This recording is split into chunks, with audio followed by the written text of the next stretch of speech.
And welcome back to the second episode of Building the Board, presented by Bears on Tap. My name is Quentin Crisco. I'm joined by Tom Kavanaugh and Luke O'Grady, who are going to sit down and talk to you guys about some wide receiver draft prospects tonight. So sit down, get ready, get a drink, get ready, get those headphones on, ready to listen. And Tom, I'm going to toss it over to you guys.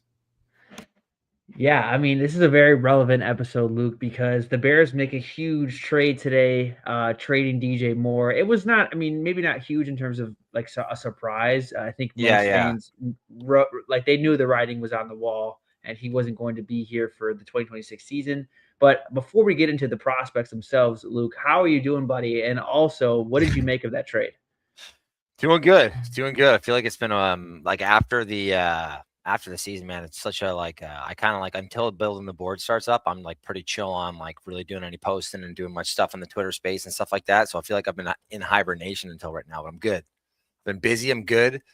The trade today, sick, man. I mean, it sucks to see DJ go. I think he was probably more useful than a lot of people realize, but going forward, he was going to be the wide receiver 3, like hopefully as far as like that unit is concerned.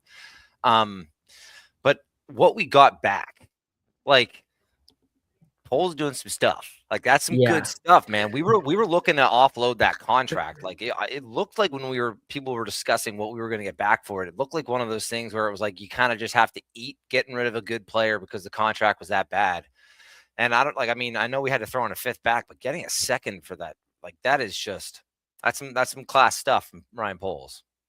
I still can't believe it. I'm assuming there was other bidders, and it was probably the price was probably like floated around a 3rd, maybe like an early 4th, and then the prices kind of got driven up from there. And I said it in a group chat. I think in our group chat today, I was like, familiarity in the NFL is king. Like like coaches love players they've worked with, and they will pay a premium to get those guys back. And I think that's what really drove up the price. And while I don't think receivers a need now, I do think DJ Moore of the 3 guys was probably the best vertical receiver. I think Burden will take some of that load off because I do think while Burden is like a really good yak receiver, I do think he has the speed to kind of clear defenses out if they need him to do that. But obviously, I don't think that's how you want to use him. You want to use him closer to the ball because he's just that electric with the ball in his hands. Like I think that's where he does his best work. So if I had to say they were missing any element, Luke, of this wide receiver, I mean, I'd love to hear your take, but I think it is some like deep speed, someone that can really track the ball in like a vertical sense. Yeah, completely agree. I mean, I think even before DJ Moore left, I would have thought that was kind of where we fell short a little bit. DJ was probably the best at it, but even then, if you said like, DJ Moore is a deep vertical guy, most people would tell you like that's not exactly the case. DJ is so good because I think he'd probably be best described as like a yak guy, and he's strong with the ball in his hands, and he can win for you deep. I guess that's why he nets you a 2nd coming back. But I would still say, as far as like Bears targeting, that would definitely be, at least from my perspective, like who I kind of think like your Jamison Williams for the Ben Johnson offense doesn't exist right there right now. I think that's like the one element that they're missing, just like game-breaking speed. And like the cool thing about how Ben Johnson used Jamison Williams and why I think he really broke out when they kind of found where he was best at is like, yes, you can obviously use him down the field. He could definitely clear defenses out. He could definitely shift coverages for you in that way. But like where he's really lethal is on those crossing routes where he can just, if you get him in open space, he's taking him to the house. And like, look, they have players like I think Burden can be a player kind of like that. But I think that like the real game-breaking speed, they're probably missing. Which is I'm thinking less so Jamison Williams in terms of like a role within the offense. I'm thinking more of like Khalif Raymond. Like that was a player Ben Johnson got a lot of good production out of for being like your wide receiver 4, maybe sometimes your wide receiver 3. I think the Bears could probably use a player like that. Yeah, completely agree. I kind of think that it'll be interesting to see how like you're probably going to get 2 moves at receiver in the offseason other than like possibly one in the draft. Like you'll probably get a re-sign for like an OZ or get an OZ type similar player. And then there's still, I think an obvious spot at that wide receiver 3 still yet, because it's not going to be like OZ wouldn't be your wide receiver 3. Like you need to make a move to have a 4th that you like, and that's fine. But I think whether that's the draft or whether that's free agency, there's still a pretty obvious and like important role in the offense that still isn't there. For sure. I think, yeah. What did you think about Ja'Day Walker? Not there. Luke, what did you think about Ja'Day Walker before we move on to the prospects? Like, do you think because right now he's kind of like your de facto wide receiver 3. And I know some fans have higher expectations for him. So do you think he can be that guy for this team? I don't know. Like, honestly, when he did play, I don't think, like, I know he was scoring a lot of touchdowns and was getting some love, but I also thought that the tape looked nice too. Like, he was like doing a little bit, like he was a bit of a bucket getter, especially on third down. I kind of actually, you know what, I don't know if I was, he was even really, like, when I was thinking about the roster makeup right now, I kind of forgot about him. And maybe you could make the hope that he could jump up to a 3. I feel like that's, maybe I'm just selling him short because of where he was drafted or undrafted, you know, where we got him. I definitely liked his tape, but, you know, keeping him in mind, I would say you're still he would then probably comfortably be wide receiver 4. Maybe he can make that jump to wide receiver 3, but I think you at least need to take a swing at someone else you think could excel to that role as well to at least challenge him. I agree. I think if he's competition and he could actually like win out the job, then absolutely. Like, I don't want to just hand him over the job, but that's why I think this free agent class and more so the draft class, the guys we're going to talk about, there's a couple interesting options. I think the Bears could probably, I mean, I didn't think they were going to draft one in round 2 last year. So you really never know. Like I feel like they definitely could. Like this, I feel like Ben Johnson and just seeing what they did in the draft, they are truly like a best player available type of team. And like the first 2 rounds, I would say. And Poles even alluded to that. He was saying like early on in the draft, we're definitely going to draft best player available, and then we'll go towards needs if we haven't addressed them yet later on. So they could definitely draft someone higher than we think. But I definitely think that there's options later on in this draft that can kind of fill that like wide receiver 3-4 role for you. Yeah, I agree. And I think last year when they did the Luther Burden move, I remember thinking to myself, like, that one was weird because it felt like whatever you were going to ask DJ Moore to do, you'd kind of ask Luther Burden to do. Like, better with the ball in his hand. He's strong, but he also has like enough speed that he can win deep if you need him to. Like, that kind of feels like it's true, even the size wise. Like, it's kind of true of both of them. Mm-hmm.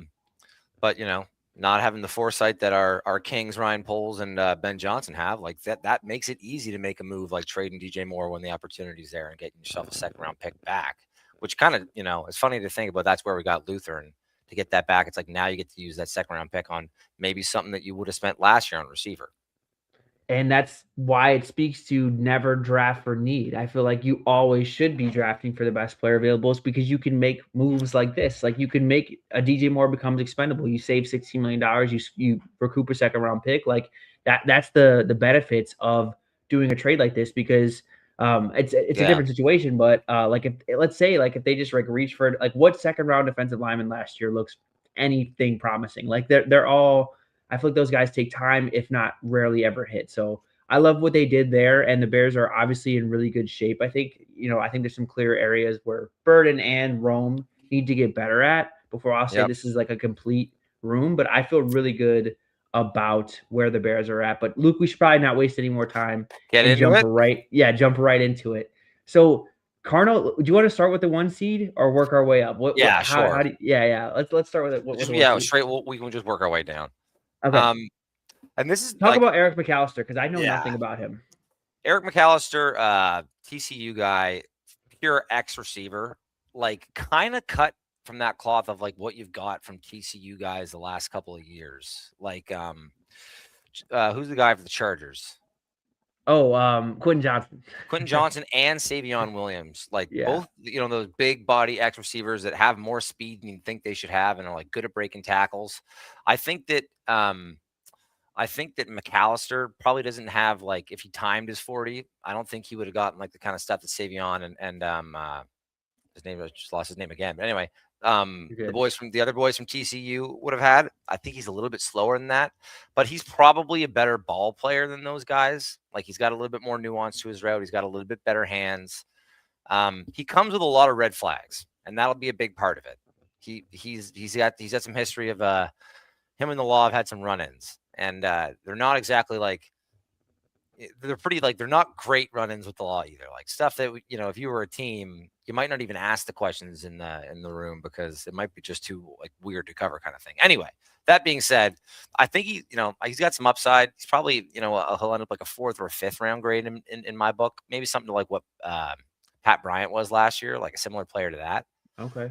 But Carnell Tate's probably going to end up as wide receiver 1 for me, just because I'm not sure what I think about Jordan Tyson's backs, and because of that, this is kind of a no-brainer. Yeah, Carnell Tate is definitely in that conversation for me as well. And I'm looking, I did not see McAlister tested at all, so that probably checks out. I like to say, if you're not testing, we usually have our answers about what kind of athlete you are, unless you're dealing with some type of injury, and they still have the pro days, so maybe they're just waiting until then. But I don't ever think that's a great sign. No. I did not know about the off the field stuff. I think what's pretty interesting about him, though, he's been productive, like from a per route basis. I'm just looking at the raw PFF numbers basically every single year of his college career. And I'm always interested in those guys. I'm always interested in if you're produced early on, you have a very good chance of, I think that's a very good indication from just like a pure production standpoint, those guys that break out early. But like you said, I don't know, I don't see the Bears really diving deep into the pool of the guys with the off the field issues. I'd be surprised if that's the route they go. Yeah, I mean, and it's also, I just feel like that's a guy that, like, we have that role. This guy would never ever really be a burner for you. Mm-hmm. He can get open for you deep a little bit more than his speed would suggest, just because he's got some nuance and he can like stack you kind of good. But I just don't think that it would make sense across Luther and Rome. For sure. Why don't we save Carnell Tate for when we actually have like a real we're gonna have a couple of rounds of them. So obviously he'll move on to the next round, and let's work our way to Chris Brazzell and Malachi Fields. Fields is also a guy I haven't really watched. I've caught glimpses of him. I think I kind of know the kind of receiver he is, but Chris Brazzell is probably one of the most polarizing receivers in this class. There's some guys, people that have him as like a top 5 receiver. There's some people that think he shouldn't be drafted until day 3. Where do you lie with Chris Brazzell? I like what Chris Brazzell does.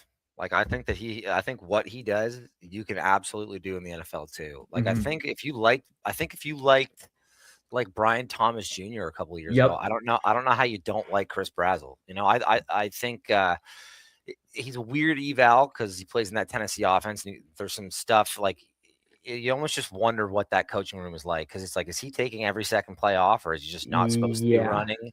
And like, he only runs like 4 or 5 routes. But he's got some special stuff as a deep threat. I really do think so. His releases are some of the best in the class, I think. Like, if you could just bottle up his best plays, you're like, okay, this guy can be Brenen Thompson Jr. Like, he could definitely just be that vertical X receiver that wins on the line of scrimmage, wins down the field. He tracks the ball really well, plucks it out of the air. I think I've seen on Twitter that they say, like, to conserve your speed, because it is like a half field offense. So on that side of the field, when they know they're not going to be involved, they don't run. Like, it's like one of the most, if you had no context and you watched it and you were like a scout, you would want to pull your hair out, because it is like the craziest thing ever. They literally just jog off the ball. It is insane to watch. Even jogging would be like, that's a kind way to do it. There are sometimes he'll just walk right off the ball. Literally, like, it makes no sense. And there are plays where the play goes to his side. There was one play, I will not forget it, because I have my concerns about him for these reasons. I think he's closer to like a round 3, round 4 type of pick, but there's a play where he's supposed to clear the defense out and they're supposed to get it to the running back in the flat, and he's just like walking off the ball, and the DB never buys it. Like, he just goes right back. The DB he's supposed to occupy and get out of the way for the running back never buys it. I forgot which game it was. I think it could have been Georgia. Yeah. And then he points like he did something. Like, he points like, and then puts his hands in the air like he just like caused the touch. I was like, what is going on? But really, beyond however it's coached, whatever his effort is, I think the blocking is like some of the worst I've ever seen. Yeah. He does not block at all. He's not interested in blocking. I think that would be a hard time to get your way on the field if you were drafted by the Bears. And then there's like no yards after the catch what to speak of at all. On top of, like you said, the route running is like, he runs like 4 different routes. Yeah. So the pure talent I'm really intrigued with, but like he would be a huge interview guy for me. Like, what is going on here? Like, 100%. Yeah. His blocking technique's horrible. And like, even sometimes he like works up this like nastiness and decides like 1 or 2 plays a game he really wants to try and block hard. And it's like, even then it's like that's not the way to do it either. And he'll chase after the block and meet them there instead of just sitting in the pocket and letting the play come to him. Like, he doesn't have a sense for putting himself between the play. But that being said, like, if you don't respect him going, like, if you don't have a guy over top or you have a cushion, he'll run by you. He will run by you. And if you like respect it, man, like, he can kind of break it down with that, like, that deep out or that deep hook. Like, he can burn you, like, in a way that it's like, you like, there's no question about, like, if his stuff will translate to the NFL, like that, he'll have that in his bag for the next 8 years type thing. 100%. I thought I loved some of his routes when he was coming back to the quarterback. Like, when he breaks out or stops on a dime, it's beautiful. Like, it looks really pretty. And I think he's a really, at the routes he does run, he's really, really good. It's just it's just the other kind of big questions I have about him, to where, like, he would just be a big interview guy for me. But what about Fields? What did you think about Fields? Because I think from what I know about him, they sound like totally different receivers. Yeah. Oh yeah. They both ran at the combine, and they probably would have been on pretty well the polar ends of the spectrum. I think Fields ran like a 4.61. Brazzell ran a 4.37, and this is the guy who's like 6'4", like he's thin. He's like rail thin. Yeah, I think he's like 200 on the nose. A 4.37 is insane for his size. It shows up, like, and you know what? And it's not just blazing speed either. Like, it's some of that stuff that you can tell, like, he knows you're scared of his speed, and like is like savvy about how he sets it up. Like, he really does have an ability to get open. He has nice hands too. He doesn't offer you anything in the yak department, like you said. He gets tackled pretty easily, and he's got kind of like he has nice ball control, and he does a good job of jumping up to stab the ball. But because of that, there are some times when he should just be catching this ball grounded, like your classic Ohio State receiver type thing. Yeah. And he's jumping and spinning around, and it's like, okay, I get it. You can do it. But it's like, you got to, like, there's a lot more to it. So he needs to get coached up on that. I think Malachi Fields, on the other hand, like, he's like a classic possession receiver. Like, honestly, I thought to myself when I watched him play and then I saw the speed stuff, I was like, man, like, he almost might have got bad advice not putting on 25 pounds and just being a tight end. Yeah. Like, that's just kind of who he is. Like, he ran slow and he plays slow. He has unreal hands. Like, his ability to go up and get it is crazy. He's got nice ball control, body control. Like, he works the boundary well. Like, he had a couple of plays that I, like, out loud was like holy shit. Like just some stuff that was like, that's insane. Like, nobody else is up in that air, like, where he plays the ball. But he's like, he really would never be a deep threat at the NFL level. Like, he could be a bucket getter for you, like maybe like a Michael Thomas. Like, you need to play on third down and you're in. I was just about to ask you, Luke. Sorry, I didn't mean to cut you off, but I like to think of like these big, like, lumbering X receivers, like, on a spectrum. I think the high end's obviously like Mike Evans, but I want to be more realistic. I think like the high end of the guys who like aren't amazing separators that yet can separate is like a Cortland Sutton type. Those are the kind of guys I think of. And the low end is like Keon Coleman, who can't get on the field. Right. Where do you think he falls within that spectrum? He's a little bit better than Keon Coleman, I think, just because he has good technique and he's strong. So he can actually get over top of the defense like a little bit more than you think. Like, he's not he's not really like he'll get separation. Like, some guys like Elijah Sarratt, for example, they're making a ton of plays deep, but it's like, it's always contested and it's always like back shoulder stuff.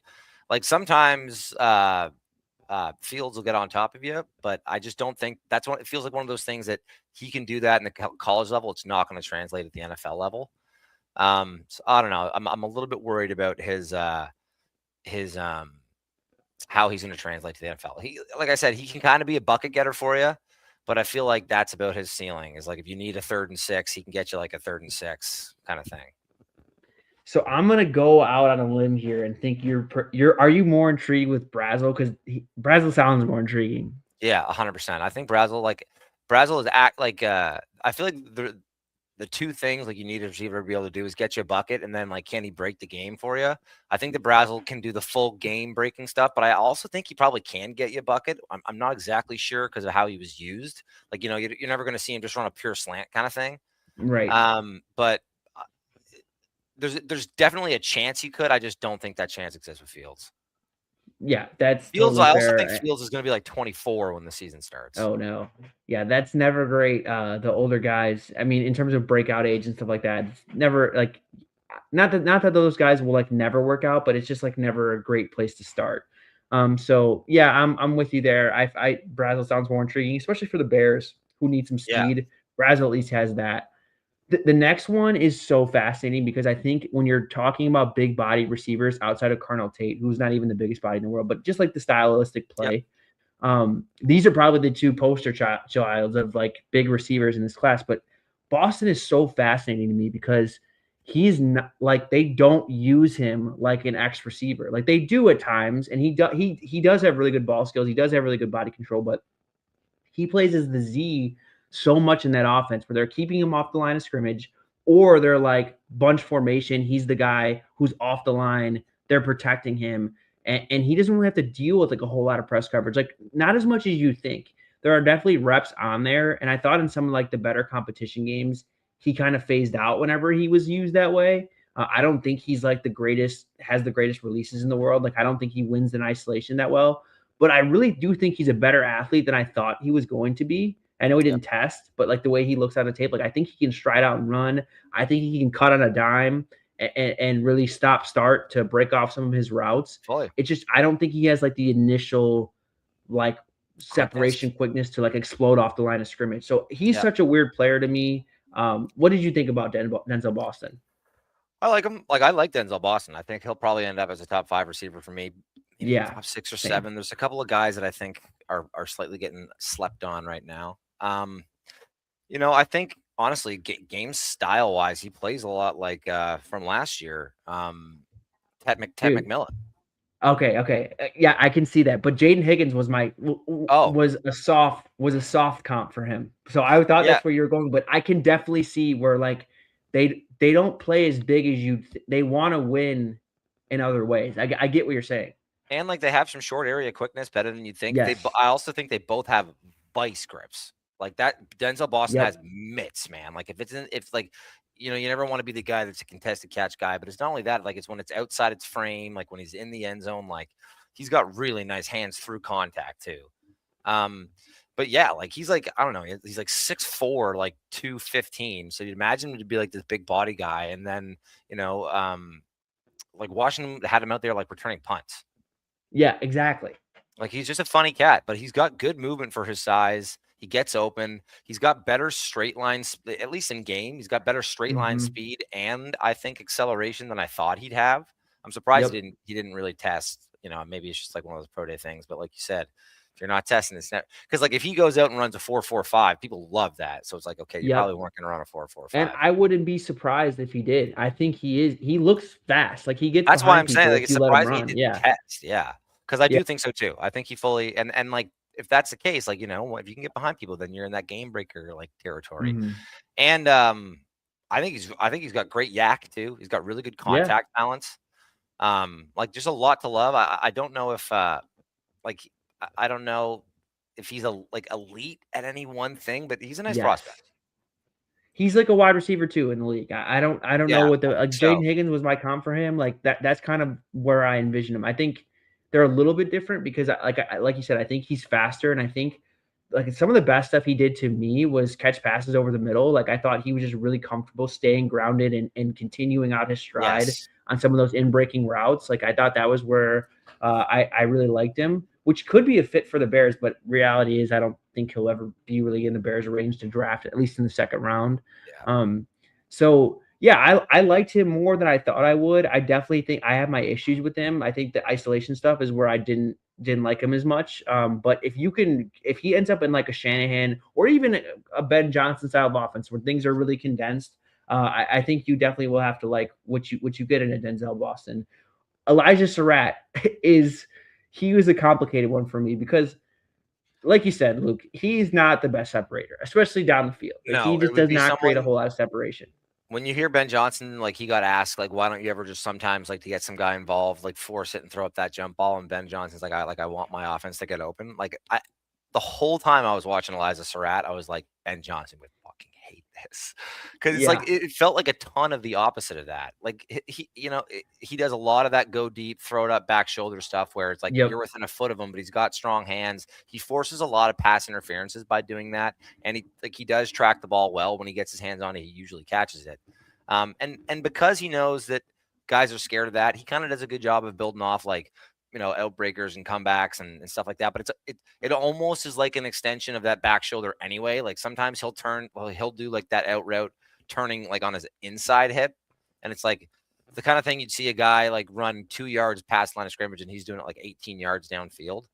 But he's good at it. Like, he kind of like that we were saying, like he's not really a guy that'll scare your defense, but when you want to talk about a bucket getter, he got a ton of buckets for that offense in Indiana. I think with our model that Q makes, which Q does a great job with that, I think he led all receivers in first downs per route run, which is a pretty good stat. I think it's a pretty good teller, and that makes he's a chain mover. Like that's what he does completely.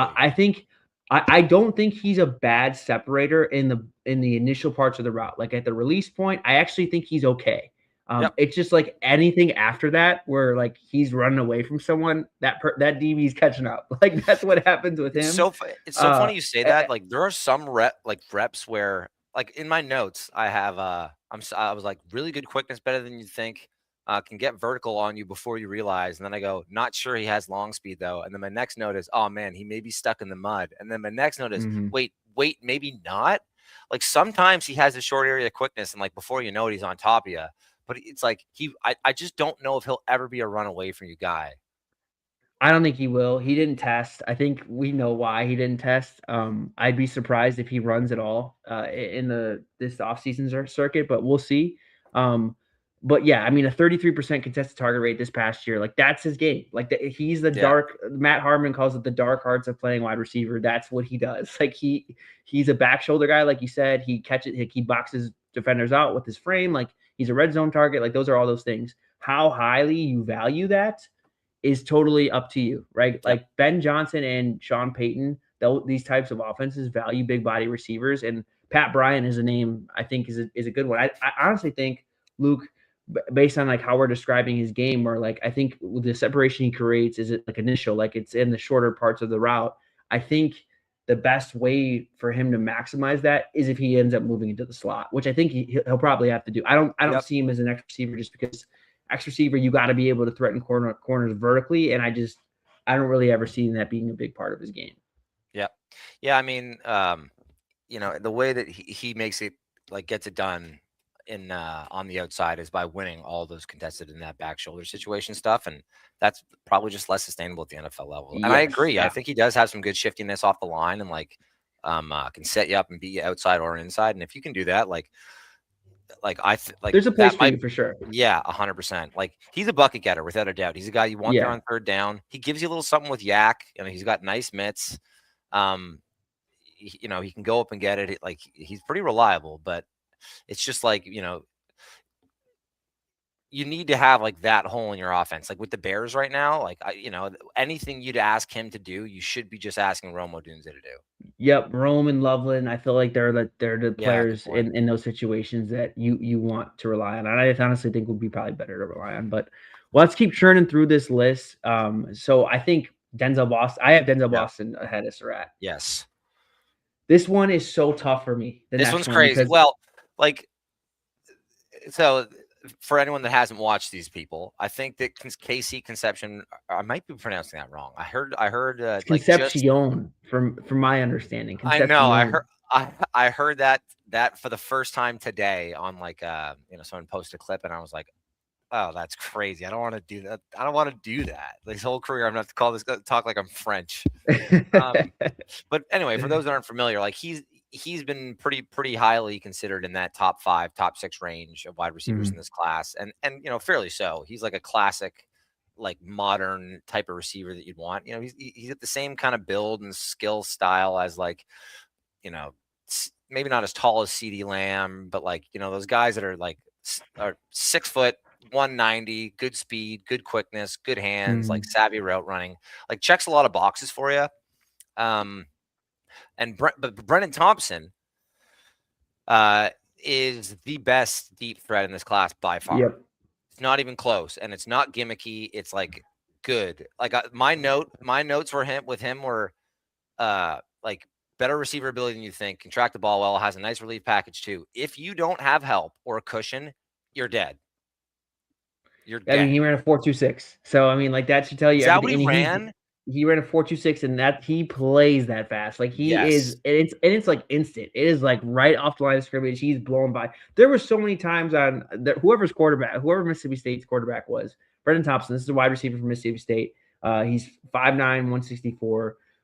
Whoever that quarterback was, let Nas down a ton because he is just wide open down the field on so many plays because he just blows past everyone. He is that fast. It's more like apparent to me than even a guy like Xavier Worthy, who I didn't ever think he played like the fastest 40 time ever. I think Brenen Thompson is closer to what we thought Xavier Worthy was going to be from a pure speed perspective.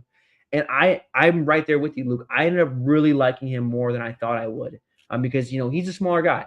And there's only so many ways you can get a guy this small on the field. I feel like it would almost have to be like a throwback Bears offense with Matt Nagy. He reminded me a lot of Taylor Gabriel. That's who Brenen Thompson, when I watched him, I was like, they're very similar players because they can play outside because they have that speed and they have that quickness off the line of scrimmage. They can avoid press coverage.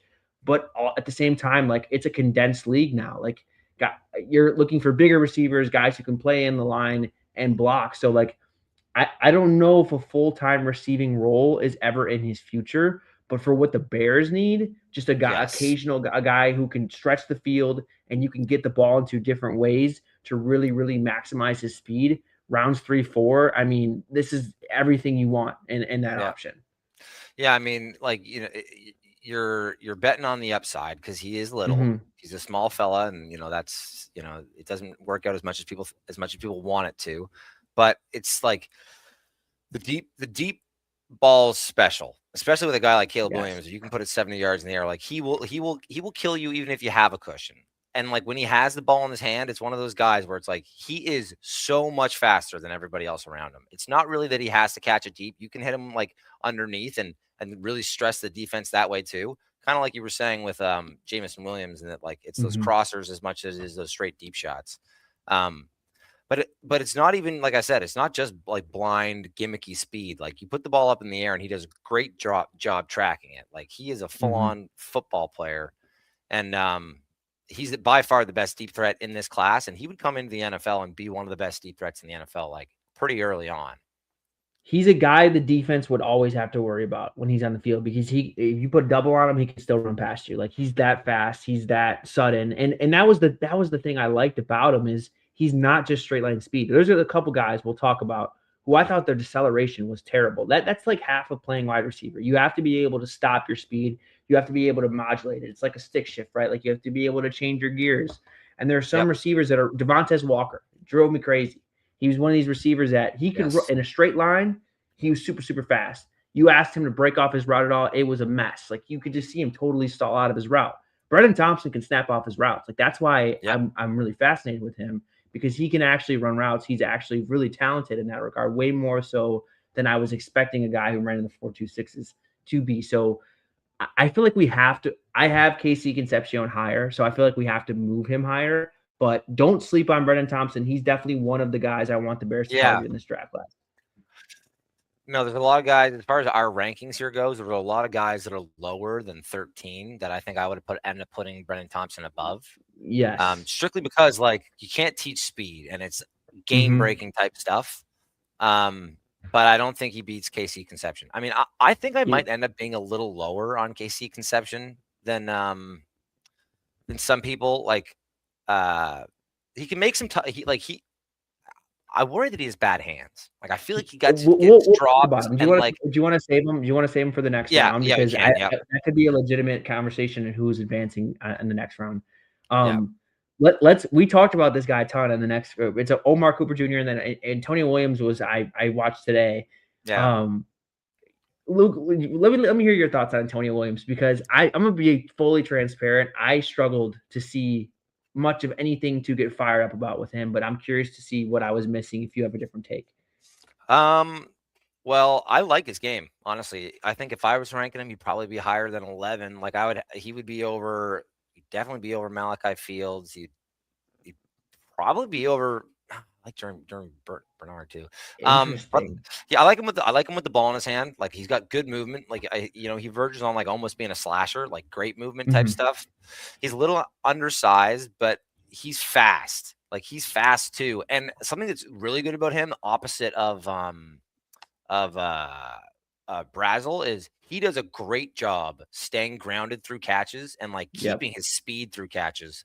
Like it's something that kind of almost like jumped off the page. Like he's got some stuff. Like he can return punts for you. He threw a couple of touchdowns. Like he's a bit of a gadget guy in that sense. But I think his game as a receiver is like, honestly, I was impressed. Like he's got one of those. He gets open. Like he just gets open. I think what you said about the yak staying grounded, I think that's such an important trait right now. I think that's what JSN and Puka Nacua are, like what separates them. They're so good in the middle of the field to maintain their strides. They don't have to slow down or like they don't have to hesitate in those like crucial moments to keep those big in-breaking routes over the middle and create more yards. And I definitely see some of that with his game. I just don't think he's a very good, I don't think he's a very technical route runner. I think it's like a lot of steps. It's just a lot of shaking and almost like panicky when there's someone in front of him. Like I just like didn't really see a technical route runner. It's very much he's just able to work in space because he's in the slot so much and just does whatever he can to get open. Like I was like, I don't know if this will translate to the league. Like you said, he is smaller. I thought against Duke this year, when they were just running 2-man at the very end of the game and they were able to press up on him, he's getting jammed up. He's not separating. Like I had a lot of problems with him there. And then while I do like him straight line speed with the ball in his hands, I put that in my notes. I was like, that's where if he can just turn up the field, he's really dangerous with the ball in his hands. Like his force missed tackle numbers per catch are pretty underwhelming. And that was the thing. If I was like, if you're going to be this like gadgety pop gun slot receiver type, I need more from you after the catch. I need you to be like Luther Burden. I need you to be really, really dynamic. And I don't really see that for him. So I didn't love his routes. I didn't love what he was able to do after the catch. And then when you're envisioning him and like what kind of offense he'd be, he's too small to play in line. Like I don't think he was not a good blocker at all. And that's not because he doesn't try. It's just he's small. Like that was the thing. Like if you're going to be these smaller receivers, I need you to be like Zachariah Branch. I need you to be like incredibly dynamic. And I just like didn't really see that dynamic of a player. Yeah, I think that's probably where our disconnect is. I thought he was an all-right as a slasher, but I think most of what you said I agree with. Like and especially considering he's coming up against Omar Cooper, who I fucking love. Yeah, he's not going to make it out of this round. But I'm interested to see how that goes. Like I think if he goes somewhere like the Chiefs, like I think he can do some stuff there. If he needs like to a go shorter to like offense the that gets Chiefs, the ball in his hands, or like can do some misconception, like has a lot of motion before the snap. Like I think that's something that he could excel in. Yep, I think he needs to go to an offense like the Chiefs, like the Giants, like anywhere that like they're playing a little bit more spread ball. And I could definitely see the world where, because maybe like it was a Clemson thing where like they didn't really ask him to run the routes, and he can. And I did really like him over the middle. Like I thought he adjusted to passes really well. Like up the seam, I thought he was really, really dangerous. So especially for a smaller guy, he wasn't scared to take a hit. Yep, I totally saw him the same way in that regard. Let's save Omar Cooper Jr. because we'll save him for the next one. Let's keep rolling through this list. Yeah, Omar Cooper on to the next round. Yeah, he's on to the next one. Makai Lemon, Zachariah Branch. Zachariah Branch was billed as this, and it's funny too that we're doing. I don't know if this was intentional from Q, because he set this up. These two competed for a starting job at USC. And Zachariah Branch obviously ended up leaving because I think Makai Lemon eventually beat him out. But Zachariah Branch was one of these like highly recruited guys, 5-star recruit, had a insane reputation of being going to be one of the next best college football players. And I don't know if he ever quite lived up to that. But when I watch him, he's like your prototype Tavon Austin gadget player. Get the ball into this guy's hands. He's super dynamic with it. And there's a place for that in the league. But again, like it's a limited role. And that's kind of where I weigh in on him. Yeah, I mean, this is like another guy that would probably be like great on the Chiefs, like low average depth of target, which is funny because he's quick and he's fast, but he's not really like a deep threat for you. Like you kind of want it's, which is funny to say because he runs fast, but he threatens you in like different ways. He's like, his yak is sick. He's got good vision. He is a slasher. Like, and he's low to the ground. He's 177 pounds, which, but he's not in that like Jordan Addison category or like because Tank he's Dell short too. category. That's why exactly. He's a little more compact. He's almost closer to like a Tyreek Hill. And that you're not really worried about him getting like split in half when he gets hit. And like, he's got good contact balance. He's not a pure gadget guy. He can go out and do some wide receiver stuff for you. He's another guy that's not scared to get hit. Like, he's not as small and as vulnerable as those guys, I think. But I also don't think he's a guy you can ask to be your wide receiver 2 or 3. Like, he's only going to put this guy. You're really only going to get probably 30, 40 snaps a game from him. But he's dynamic when he's on the field. Yep, for sure. He's a situational player. Like, that's exactly how I saw him. I thought, like, I was honestly like, when he ran a 4.42 on his first 40, I was like, oh yeah, that kind of makes sense, because I saw him the same way as you. I think I had it listed here. He only has 10 career catches beyond 20 plus yards. So like, they just never, no matter where he's been, they never use him as a deep threat. 58% of his catches became behind the line of scrimmage across his career. That's crazy. Like, that's the kind of player he is. He's as gadgety as like tosses, screens, RPOs. Like, that's the kind of player he is. There's a place for those type of players. I have a 4th round grade on him. Like, I'm not valuing that skill set in the first 3 rounds because it's just limited, right? You get yourself into the Bayless Jones conversation. Like, that's where you get yourself into trouble with players like that. So I like him for what he is, but I am realistic about what he is. And that is why Makai Lemon definitely advances to the next round here. Yeah, we don't even really need to get into it. I like Zachariah Branch. I think, like, honestly, it's funny to say as a comp, but almost like any way that you wanted to use, well, I guess maybe I was going to say Tarek Cohen, but like, I guess Tarek Cohen, you could put Tarek Cohen behind the offensive line, and he'd probably give you more between the tackles and stuff. But both like shifty, low center of gravity guys, good hands, but like, slightly gadgety. He needs to be as receivers, as a role in tandem with people. As a receivers, I think it's a great comp. I think it's a great, because I think they're very, very similar.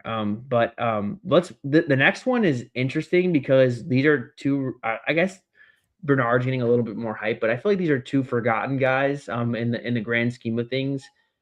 I ended up liking Bernard more than I thought he would. He is like a dirty work guy. He's the best blocking receiver in my opinion, and I think he'll translate to today's league right away because Alabama did play him tight into the formation a ton. He's down blocking a ton. He's cracking a ton. But he's patient. Like, he lets the block come to him. He knows sometimes, like, he doesn't waste his energy on like running a guy down. If he knows he can just put himself in between like the guy in the play, like really, really good blocker. Yep, he's like a Jarvis Landry type to me. Like, that was like, and I don't know like if he'll ever be as productive. Like, he'd have to fall into an offense that's just pumping him volume nonstop. Like, I don't think that'll ever be the case. But a heavier receiver, a guy who can block, who's going to play mostly off the line of scrimmage or in the slot. I don't think he's an X receiver. Like, I don't think he's winning in isolation a ton. His routes, I think, are okay, but he's more of a zone coverage guy. He can do some things after the catch. He's hard to bring down because he's bigger, just like a wide receiver 3 type. That was how I saw him. If he's your wide receiver 3, like a Juwan Jennings, I think, like in terms of value of how you value this player, you're probably doing really, really well. So I liked him more than I thought. I think he's a winning football player for a good team. Yep. Yeah, I think quite the opposite of like Zachariah Branch. I think that the way that Germie Bernard wins and what he offers you to the team, he's a guy that, if he hits his ceiling, he's a guy that you can start in at the start of the game and just leave him in the rest of the game. Like a solid wide receiver 2. He's almost just like when you play Super Mario Brothers and you play Mario and all of his stats are 8 out of 10. That kind of feels like what it's like with Germie Bernard. Like I have, I don't know what he does that's elite, but like there's not a whole lot that he doesn't do good. My comparison was DJ Moore if DJ Moore cared to block. I think DJ Moore was better yak, better deep. Like, I think DJ Moore is a better receiver, but they're stylistically pretty the same. Like, they win similar and they're built similar. Like, that's kind of your idea of what his archetype is as a receiver. But I think he tries a little bit harder than DJ Moore does. He's like I said, he's a good blocker. He's got good sense for it. I think what you said about being like a winning receiver on a good team is perfect. Like, you go to a coach that like like a respected program, and he would just be a guy that would be there for 8 years doing good football stuff. 100%. And for like some of the, I think, limitations me and you are both acknowledging he tested way better than I thought he would. He ran a 6.71 3-cone, which is insane for like a guy you don't think is super fluid on tape. That is an amazing time. It was the fastest 3-cone of any player at the combine, which is like something I would never think was the case. He does give you some good yak stuff, and that's a lot of fun. Yeah. That's a lot of like getting to the hole as it develops, which is your change of direction. He does, 100%. but it's funny because one of my notes is, and maybe this is more long speed oriented, but he doesn't really have the greatest acceleration. His explosive numbers were poor, so that checks out. But he's reliable for that offense, and like because he does a little dirty stuff, like it makes honestly some of I think the receiving stuff a little easier too, and he's got good hands. Like he's a good player. I wouldn't be surprised if he ends up going higher than some people think, because he is kind of, before the season, people were talking about him like he was going to be like one of the top 5 receivers in this class. And some other guys that kind of popped up and gotten a little bit more shake like at this time of year. But he's a good player, man. There's not a whole lot. He definitely is. I could see if he was available at pick 60, possibly. I could see, because he's a kind of a do-it-all guy. Like he's never going to do anything amazing. And he's kind of a do-it-all guy, and I could see Ben Johnson. He would fit right in this offense because he does block. He does play tight to the line of scrimmage. Like, I would not be surprised at all if he was ended up being the pick at 60, or maybe if the Bears traded back in the 3rd round and he's still there and they're looking for that 3rd receiver dirty work guy. He's that, like Tim Patrick type. Who I know Tim Patrick was more of an X, but I'm just thinking of the same kind of roles you're asking from those receivers. He would be that for me. Chris Bell, totally opposite player. He is like all flash, all athleticism. My comp for him was Xavier Legette. That's the kind of player I think he is. Yeah. He's one of these guys, Luke, who is super fast in a straight line. If you get this guy in a crosser, full head of steam, he's impossible to bring down. Like he has some insane plays where he'll just take like those little shallow crosses to the house. Like against Miami, he had that one insane touchdown. He brings a shallow cross to the house, but I just think he cannot decelerate at all. Like whenever he's up to top speed, he cannot break off his routes. It's a mess. And I just think the overall route running separation is just kind of all over the place. He is definitely someone I think is a better idea than an actual player at this point. I'm with you. I'm lower on Chris Bell than I think. Well, like than I think most people are. I keep seeing him as like he's got some fans, man. He's got some really big fans. There are some people that think he should like go into the back of the end of round 1. I think that's crazy. Crazy talk. Yeah, I mean, Xavier Legette's good comp. For those who don't know, he's like 6'2", like 220, built like, and also like an AJ Brown kind of thing. So he plays like you'd think. He's physical. He's not really quick, but he can get open. Like I have a note here that says he can get up to a top speed that's pretty impressive, but it feels like it doesn't last very long.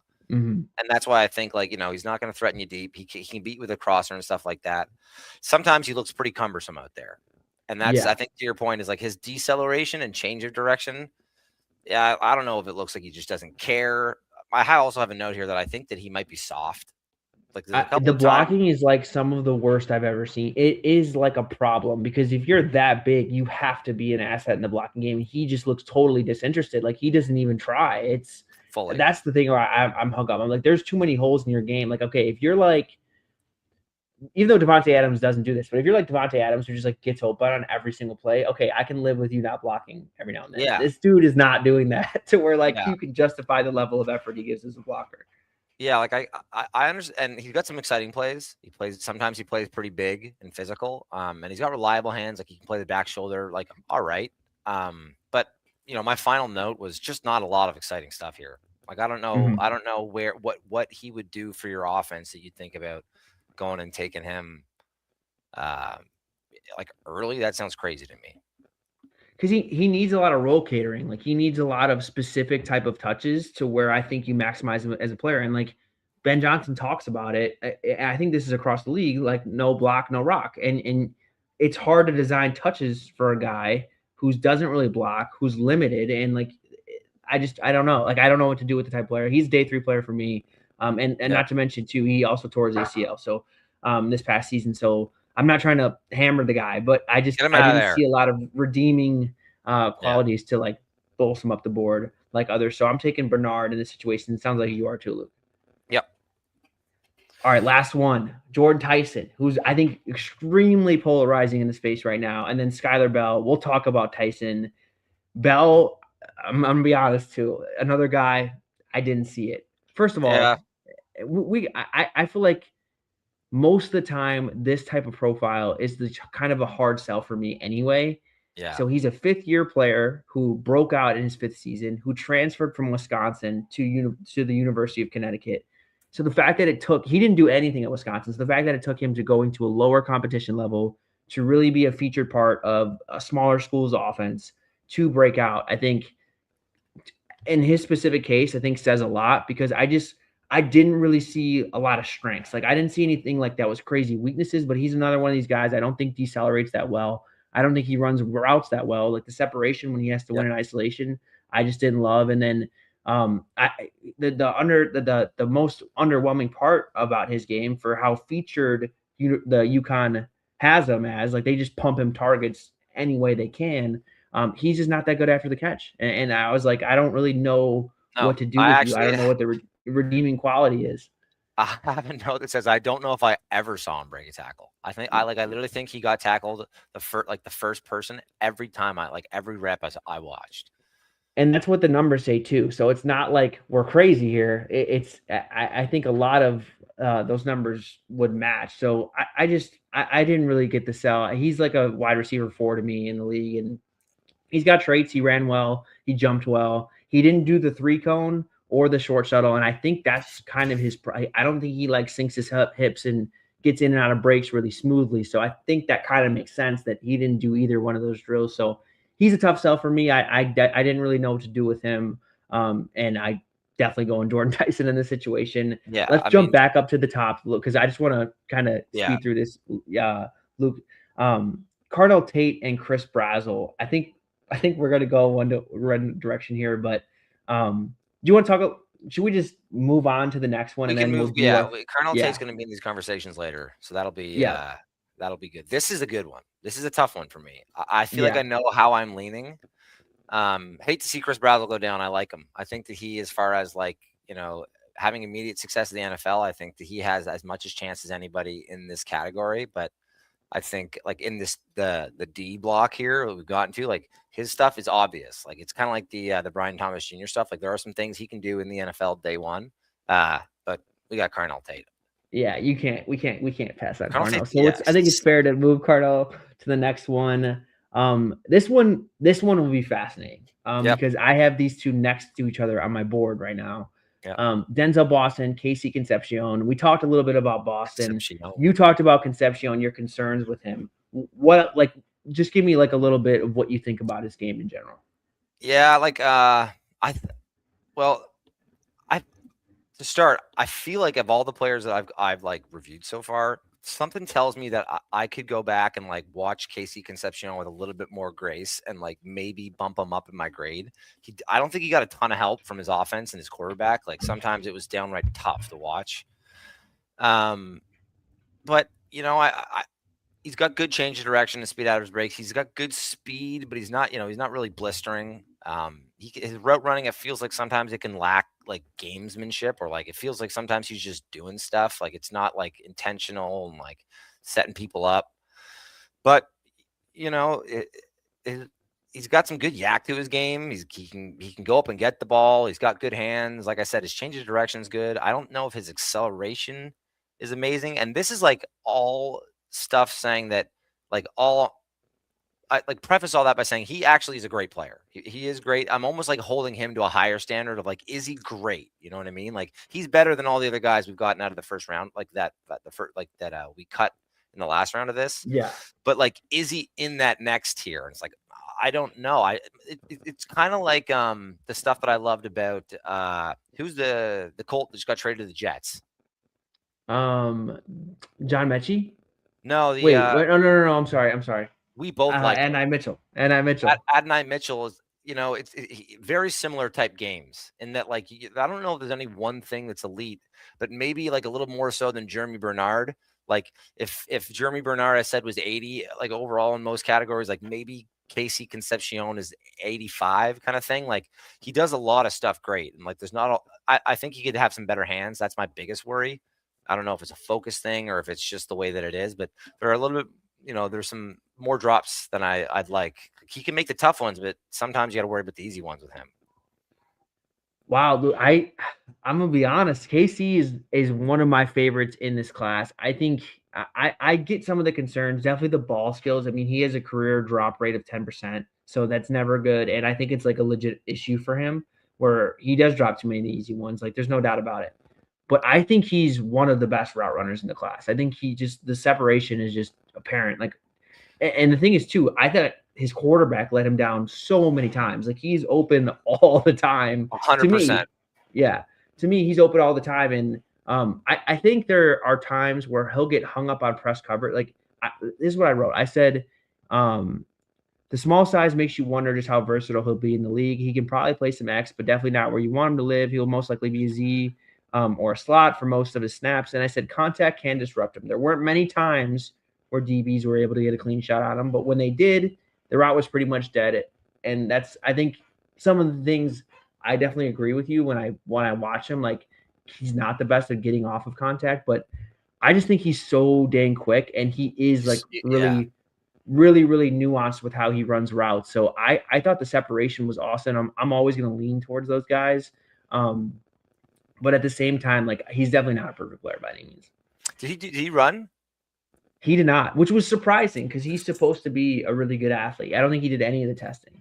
Dang, so I would have liked it because, I mean, it doesn't like I was saying, like I was saying, like I might have been like I'm probably being harsh on him because I'm like holding him to, is he like a top 5 receiver type class? Yeah. Like the guy behind him, and like even thinking about like him testing, like I was gonna say like, a 4.4 something would be like whatever for him because like he really does just look like he's like in that like next kind of echelon. It wouldn't surprise me if he ran a 4.35 kind of thing. Yeah, I didn't think he was like insanely fast, but I definitely didn't think he was slow either. I thought he was like fast enough. Like, there are plenty of plays where he just strides behind people. So I don't think it's like a huge question for me. But yeah, I mean, I definitely would have liked to see him test. Me too. So who would you take in this scenario? Because I have KC slightly slightly above Boston. And to be fair, from the consensus top 3, I do have KC just a tier under that. It's not like I have him as like a tier 1 receiver in the class. I would probably go Denzel Boston here. I like Denzel Boston's game. And I won't argue with you because I have them so dang close on my board. I'll go Boston, even though I do usually prefer the KC Concepcions of the world.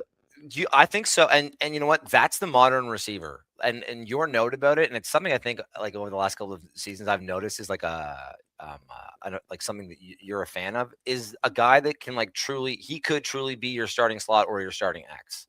Yeah. And when you can do that, like that's like, I feel like that's the modern receiver. That's a really modern NFL thing. Because then you can have multiplicity, as Ben Johnson would call it. For sure. You kind of can with Denzel Boston in a way too, because he's nice off the line and quick, but he doesn't blur the line like KC Concepcion does. Like Denzel Boston, at least when you look at him, like he looks like he's an X receiver. I think that the reason I like him is because it's probably underrated how like good he can operate in some of those like phone booth type situations, and as well as like doing all the things you'd want your X receiver to do. Like he is like your go up and get it guy. He's got crazy strong hands. He's strong. He doesn't get pressed. He can still win kind of with some straight line speed over top too. Mm-hmm. Because of that, I think I go Denzel Boston there. I think honestly, Denzel Boston might be one of those guys that I end up, and I hate big receivers, but he might. I think your Twitter, I don't know if it still is, but you were like, I forgot what it was. Like you had a certain like height threshold for receivers. Yeah, I said I think it still is pass rush is more important than coverage, and 6'4" is too tall for a wide receiver. Well, Denzel Boston is just 6'4", just under. Yeah, I think he's just under. So we're good. Yeah, so he'll pass the test. All right, I won't argue with you, but I do love me some KC Concepcion. I think he is one of the better route runners in this class. Let's move on to the next one. We haven't talked about either one of these receivers. And look, I like Omar Cooper Jr. I think people are maybe a little bit more wheels up than me. I respect what he's been able to accomplish throughout 4 years of his career. I think he had a yards per route run over 2 in every single one of his career. That's a great sign. And he's just kind of been able to produce in different roles throughout his time in Indiana. When I watch him, I think he's a really good yak player. I don't think he's like the best route runner in the world. And like, it's hard to kind of suss out what exactly he can do as a route runner, because most of his route tree is like vertical routes from the slot and crossers. Like that's mainly what he's asked to do in Indiana's offense. So, and he plays mostly in the slot too. So it's not like he's getting pressed up on a ton. So I like him. I think he's more in that, like, I heard a poor man Luther Burden as a comp, and I can see that, even though I don't think he's nearly as dynamic as Burden. He ran a 4.42. I just looked at his numbers now. Yeah, I mean, he's getting a lot of hype. He is in what feels like out of nowhere. Like, I feel like he's like the trendy guy to like right now. Dude, he's PFF's big board has him ahead of Boston and Concepcion. Wow. Isn't that crazy? And like, dude, a month ago, he would have been like, no kidding, he would have been like 15th there. I remember when I was first watching him, I was kind of like, oh, like, who's this Omar Cooper guy? And now, like, he has blown up. And I mean, if you want to fight the case for him, he's similar to Casey Concepcion. He's kind of that, like, blend the line, like 6 foot 200. Like, if you would need him to play X, he can. If you need him to play Y, he can. He did a ton for that Indiana offense. Like, he would run lead blocker and like crack back and like the first guy in the hole a ton for them. But like, and he showed good aggression and like can bring it to you. But similar to Elijah Sarratt, or sorry, who we're talking about as we were saying as a foolish blocker. Was it Germie Bernard? Yeah, maybe. Anyway, similar. Omar Cooper has a great sense for it, like super patient. He's got nice hands through contact. He does a ton of dirty work for the offense too, like being the guy like the lead blocker and screens. I'm not sure he gives every route the same like level of effort or like explosiveness out of it. Like sometimes it feels like he'll just kind of disappear for you, but like you just put on the tape and watch him move, and like the things that just jump off is he moves well. Like he's got good dynamicism, and he's got good hands. And like on top of that, you're getting a guy that like is going to be good for the locker room, because he was like nose first, like in every block, the first person to celebrate with his team in the end zone. Like a lot to like about him on that front too. Yeah, I think he's a good player for where offenses are today. I don't think like because he played a lot in the slot. Over his career, he played all over the place. But this past year, where I thought he had his best season, he played a lot in the slot, and I don't think he's like what you think of as like your normal slot receiver. Like, is he going to run a bunch of option routes and whip routes and stuff like that? I just don't think that's the kind of receiver he is. He's more of a guy you want probably breaking in one direction and just continuing to run and using his yards after the catch. He forced 27 missed tackles this year. Like that's the kind of player he is. So I like him. I like Makai Lemon a lot better. I think Makai Lemon will be my wide receiver too. And we'll talk about that when we get to the final battle. And we don't have to go into depth unless you're going to make the case for Omar over Makai. We can save Makai for the next round. It would be a lot closer for me. Interesting. Man, like sometimes I don't know if I like someone just because everyone's telling me I like them. I like a lot about Makai Lemon, but I don't know. I don't know if I were going to end up tier listing these guys. How if these guys would end up on a different tier? For being honest with you, I think if like it would be almost like maybe it's not a coin flip. This is another thing where maybe I'm holding Makai Lemon to a higher standard. Like I was watching him. Like, am I watching a blue chip? And I was watching Omar. Like, okay, like let's see what you have. Makai Lemon is nice, and there's no doubt about it. And some of his stuff is incredibly elite. So I'm fine with going Makai Lemon here, but I do like Omar Cooper. I understand why he's starting to get that hype. Yeah, we'll talk about Makai Lemon because I think I had some of your same reservations, but we'll talk about him. I think the next one's pretty easy too. I love Germie Bernard. If this was a wide receiver 3 award, he'd definitely win. But I think Jordan Tyson's just the more dynamic player and definitely deserves to be moved on to the next round. Yeah. So with that being said, we can move up to our final 4, I believe, with Carnell Tate and Denzel Boston. And for Denzel Boston being the bigger receiver of the two, I think Tate is more of your X receiver, vertical down the field. Yep. He's the best like ball getter, ball winner in the class. Yes. I wouldn't call him the best deep threat because I think Brenen Thompson, we talked about, like he's probably got the best deep speed. Yep. But in terms of just like a one-on-one isolation coverage, a guy who probably has to shift your coverage, you have to probably put a safety over the top. Honestly. Because you don't trust any of the corners to cover him down the field. That's Carnell Tate. Like I think he just plugs and plays into most offenses in the NFL. Yep. Yeah, I think I'm surprised that this is 40-yard dash gate. Everybody's saying that for whatever reason wasn't as fast. But that's like it is a little bit interesting because they say he ran a 4.53, and if you watch his tape, like he's 6'2", 200 pounds, right? Like he's a bigger body guy, but there is no doubt if you need him to win deep, like he has the speed to do it. Like he can be a legit deep threat, and that's on top of your point, like being that best. Go attack the ball. If there's a ball in the air, it's mine. Like I had my two notes were he plays the ball in the air like George Pickens or Dez Bryant. Like he reminds me a lot of George Pickens. He reminds me a ton of like that was my comp for him. I think they're very, very similar players because they're like a little slighter than you'd think, but they're as good as anybody at attacking the football in the air. Yep. His route running can be a little erratic. This is like where we get to the nitpicky stuff. Sometimes it feels like it can lack purpose. He'll kind of just like it doesn't feel like he does the first thing for the second thing. Like sometimes he's just trying to like shake you, and then he's like, I'll run my route after that kind of thing. But he's a willing blocker. He's got a good sense for angles. He's got good yak too. Honestly, you get the ball in his hand, he can be tough to bring down. He's got nice long speed. His hands at the point of attack are the best in the class, like you said. Like Carnell Tate is I don't like him. He'll, without a doubt, I don't know where everyone else is going to end up grading. He is a for sure first round grade for me. Yeah, he's my wide receiver one right now. I just think he's the safest of the bunch because I know exactly how he's going to fit in, and I'm not concerned about the 40. I think he modulates his speed to where it doesn't really matter. Like he can manipulate defenders and then really stride away from him down the field on top of just the ball skills and the crazy catches that he makes. And honestly, I know Julian Saint's going to be a really hotly debated quarterback next year. He's in line to be one of the top guys, but I thought he let him down a ton too. I thought on the backside, because the offense is designed around Jeremiah Smith, as it should be. I'm not saying there's anything wrong with that. Jeremiah Smith, we'll talk about him next year, but Carnell Tate is open on the backside all the time. Yeah, and he's never letting those backside in routes go, Julian Saint. So I actually think he's like a really underrated separator, but I do agree that I think some of the routes, like I think some of the shorter routes, like some of the ones that require more nuance, definitely I think he can grow in those areas. And I think he has all the talent to grow. So I love Carnell Tate. He's definitely in the final two for me. Yep. That's an easy one for me.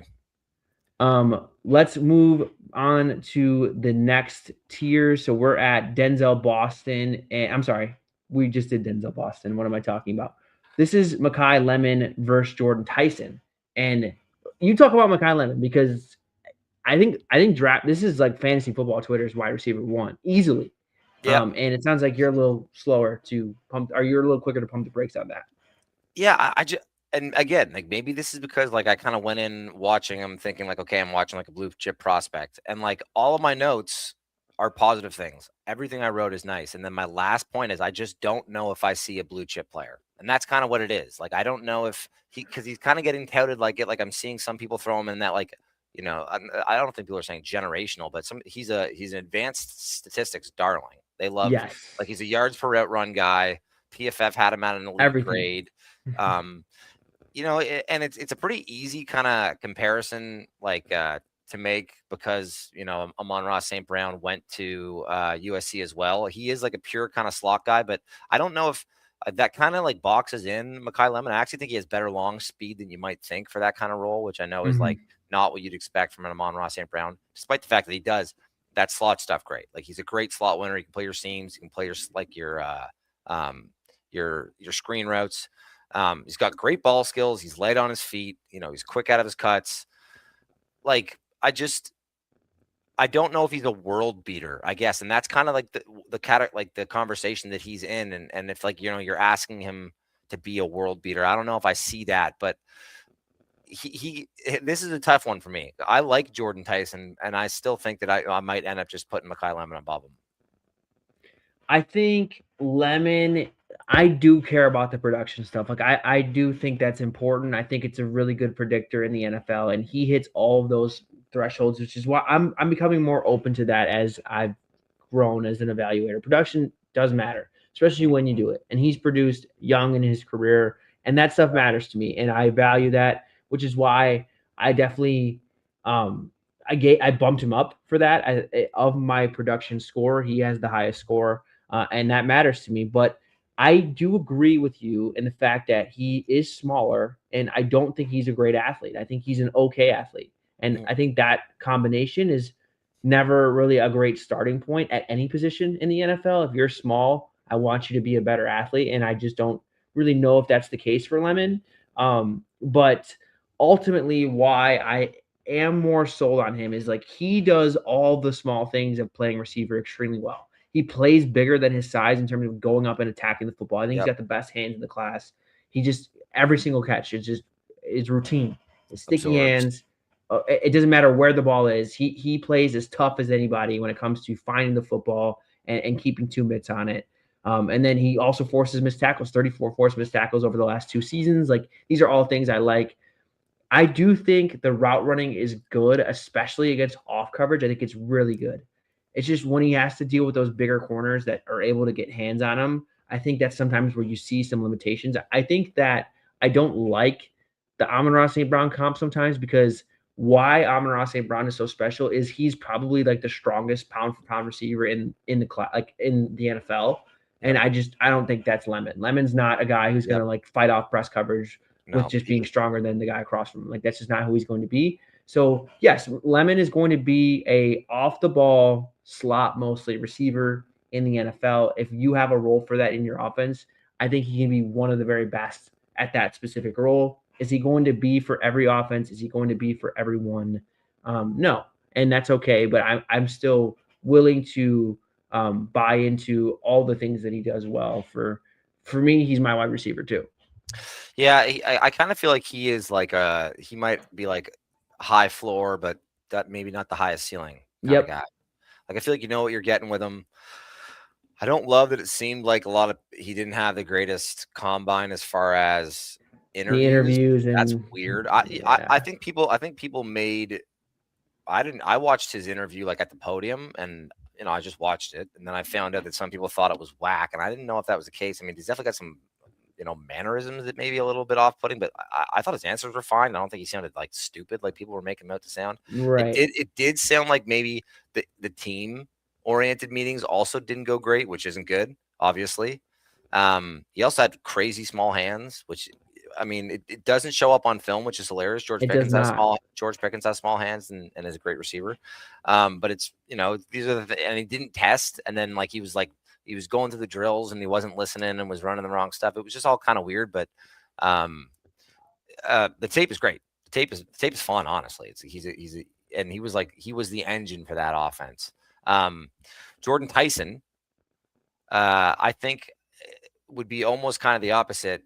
He has a pretty big upside, man. He's an exciting player, and when it's good, his high level tape is as good as anyone's in the class. It's like elite. It's like elite stuff. It's like he's like the epitome. If you could bottle up his best stuff, he'd be a top 5 receiver in the league. Yeah.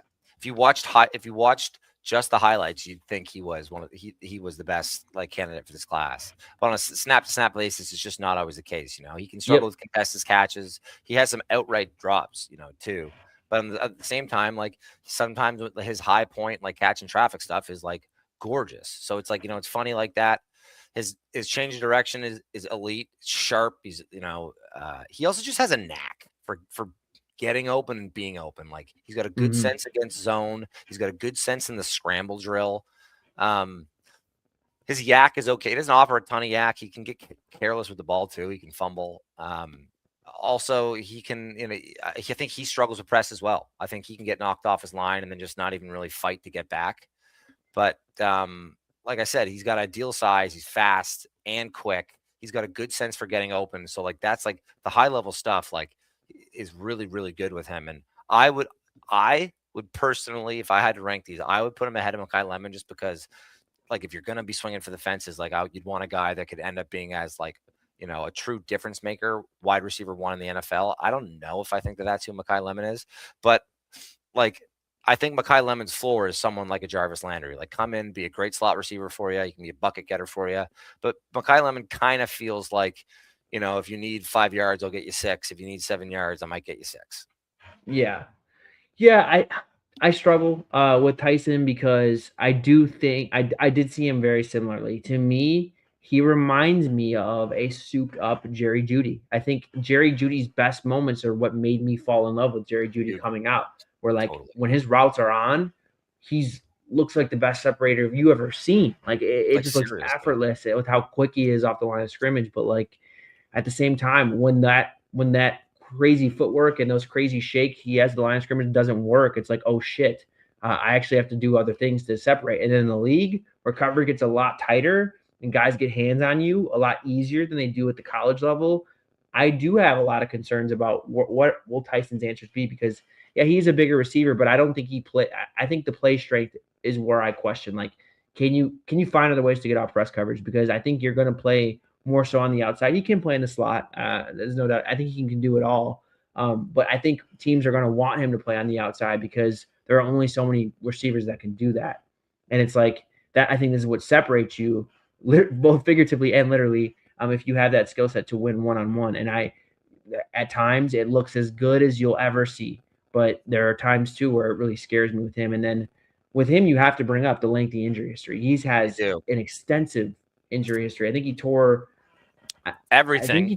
Like two ACLs. Like, it's a really, really extensive. He's still recovering from a hamstring injury he had this past season. That's why he wasn't able to test the combine. I don't even know if he'll be able to test at all. So medicals will be huge for him. 2 years ago, he did the ACL, MCL, and PCL, like, all in the same injury kind of thing, like the blown up knee. And like he's sitting out. He didn't test because of his back, and like the lingering hammy, man. The hammy's a real one. Like, so you fully do have to address it. I think you said it great, man. It's an upside thing for him. Like, when it looks good, it's golden. Like, sometimes you don't, like, something you never saw with, like, Skyler Bell on tape is that sometimes he's, like, wide open, cooked you, like, set you up, burned you. There's nothing you could have done, kind of thing. And, like, his highlight reel is as good as anyone's in the class. But I think that, if I had to spend a first round, it's tough. I think you have a little bit more conviction here over Tyson of Lemon over Tyson than I do. And I'm happy to just put Makai on to the next round. I think Lemon's the safer of the two, and that's the only reason I would think, like, again, I'm usually more about swing for the upside, but I think Lemon's kind of notably more safer just because of the injuries. I just think that's what scares you with Tyson so much, that I really don't know the extent of what his long-term outlook would be, and that's definitely a conversation teams are having right now. So I'm comfortable putting Lemon at 2. When it comes down to Tate and Lemon, I just think that Tate is just as safe and has more upside as, like, what type of value he brings to you as a receiver. I think he's the type of guy that can flip the field. He's the type of guy that makes defenses roll coverages toward them. I think it's really close, but I have Tate slightly above Lemon. Yep. That's easy for me. I got Tate. I think, I started, like, thinking that he was going to be my wide receiver 1, and it just worked out that, like, I got to his tape, and man, there's not a whole lot of holes in Carnell Tate's game. Really, not a lot. And if anything, like you said, like, there are a ton of times he's running wide open, and, like, even he knows he's not getting the ball. Like, he's just dutifully burning these guys and just being like, I know, he's not going to get past his first read. Sometimes it's like the way they set it up, like those, like, quick to the line, like, just there's no one else but Jeremiah Smith here kind of thing. And that's fine. Like, that's who Jeremiah Smith is. But Carnell Tate's good. This is no doubt for me.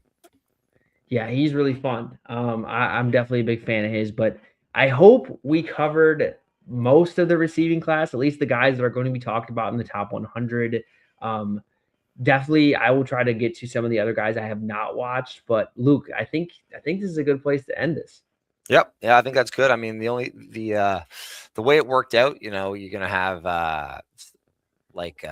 some guys that we liked, like, and probably could have talked more about where they fit in with the rest of them, like, Elijah Sarratt or Brenen Thompson, that just had tough matchups in the first round, even for me on Antonio Williams.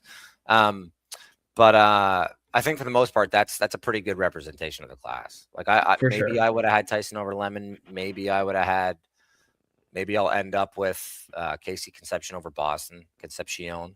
But, the top three are Lemon, Tate, and Tyson. That kind of shows. I think that next tier down is like Boston, Concepcion, maybe even, Bernard or Cooper in that range. And that's how our list ended up. Hey, yeah. I don't know if you saw it. We cut Edmonds. We just cut. Wow, right now? Yeah, about 20 minutes ago. Wow, I had my phone on silent. I'm sure. Wow, that's pretty insane. I thought they were definitely going to try to get a trade done, but another podcast, another episode for another podcast. Yeah, it's cool. I think we did good. that's the class, right? I said I don't think that there's a lot of like true elite type stuff. I don't know if in the last couple of years if Carnell Tate would have been number one in those classes, even though he is a good player. Like, I think he's a kind of a high floor, high ceiling type guy. But there's a lot of like pick your poison type guys, like true like archetype type guys, like back shoulder X receiver guys like Sarratt, the burners like Brenen Thompson, your do it all guys like Germie Bernard or Omar Cooper. Like I think some guys will probably go higher than you might think, just on like pre-draft talk, just because some teams are going to covet like those one or two things that they do great. And there's a lot of like different flavors in this draft. Most definitely. I think I see the class very similar to you, but I think that is going to be it for us, y'all. So, yeah, it's been real. Cheers.